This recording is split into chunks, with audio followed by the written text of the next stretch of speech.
I'm going to explain why an AI startup or literally any kind of SaaS is a much worse business for you specifically than simply dropshipping. I say this as an ex-Microsoft intern who was actually working on a software that evaluates generative AI like ChatGPT and Llama. I'm doing a master's in computer science where I'm taking the AI track, and I've started multiple startups which have failed, and then I've also started multiple dropshipping stores which have failed. But I'm still currently working on one startup and then also working on dropshipping stores, which hopefully will succeed. All that is to say, bro, trust me, I know you're gonna learn something from this video, okay?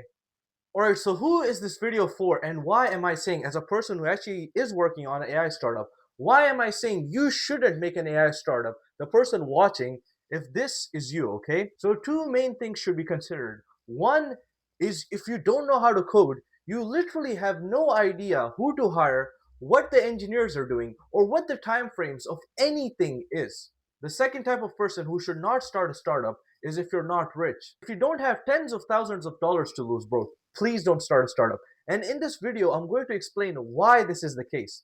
Also, if you just know how to code and you're not rich, then you're good. Still, you can start a AI startup or any kind of software as a service and you'll be fine. If you're super rich, you're still gonna lose the tens of thousands of dollars, but the thing is, you're rich enough where you just don't care, right? It just doesn't matter if people, even your engineers, scam you. It literally doesn't matter to you. So either one of those things, if you're either rich or if you know how to code, either one, you're good. If you're not both of these, please don't do it, okay? Just literally start dropshipping. And in this video, you'll find out why. Alright, number one, bro, if you don't know how to code, you literally have no idea of how long certain things should take. And the people you hire will lie to you a lot, okay? To demonstrate my point, let's actually do an exercise together. So if I tell you, let's make an AI software which automatically edits my videos, the video you're watching right now, where the only thing is you just have to cut the video right. How long do you think that software or a prototype of that software will take for an average engineer, an average software engineer? Will it be like 2 weeks, 2 days? So the answer is that exact software where it auto cuts the video for me and all I have to run is one program. Just tell it, okay, this is the video, like the original video. That software took me 6 hours to make, okay? And I know because I built it literally 2 days ago just for my own videos. And I realized that AI isn't good at understanding what jokes are or stuff. So it would just cut out like random parts, which it shouldn't have.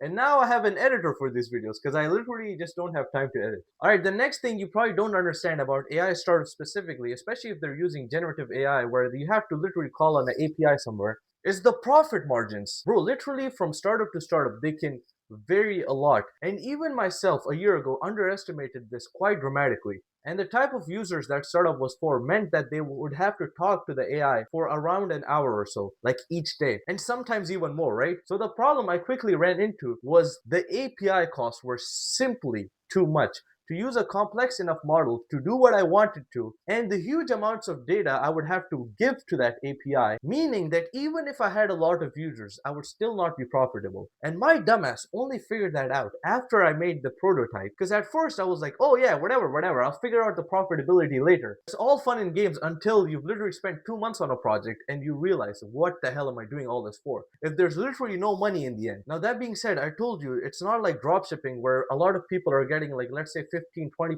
10% profit margins. There's a huge variability. So I know a friend who has a startup and he's getting over 99% profit margins in an AI startup. And the reason I mention that is because a lot of SaaSes, if they work, they can work exceptionally. They'll work really well. They'll work much better than any kind of dropshipping store. However, you can also fail huge. And when you fail, it's not like you spent a couple days worth of work on it like dropshipping. You've literally spent months on something and then it failed. And over that time, you've probably lost a lot of money, especially if you don't know how to code. And even if you do know how to code, you've probably lost on opportunity cost. Alright, all the reasons I mentioned matter a lot if you don't have a lot of money and you don't know how to code. But literally, they don't really matter that much if you're rich enough where you can afford to lose that money without even thinking twice about it. So even if your employees are scamming you, they're lying to you, they don't even deliver the product, you're like, alright, fire, let's just hire someone.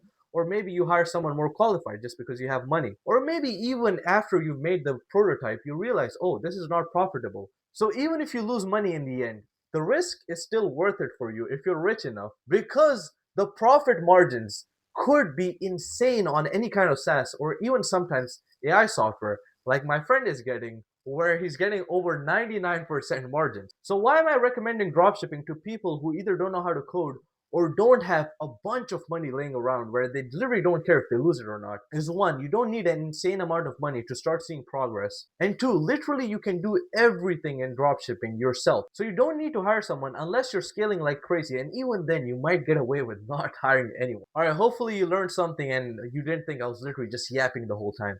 And bro, please subscribe because I take a lot of time making these videos and I don't get many views. So if you subscribe and literally comment anything, it just shows me real people are watching and just motivates me to keep making these videos every day like I try to. All right, I'll see you guys there.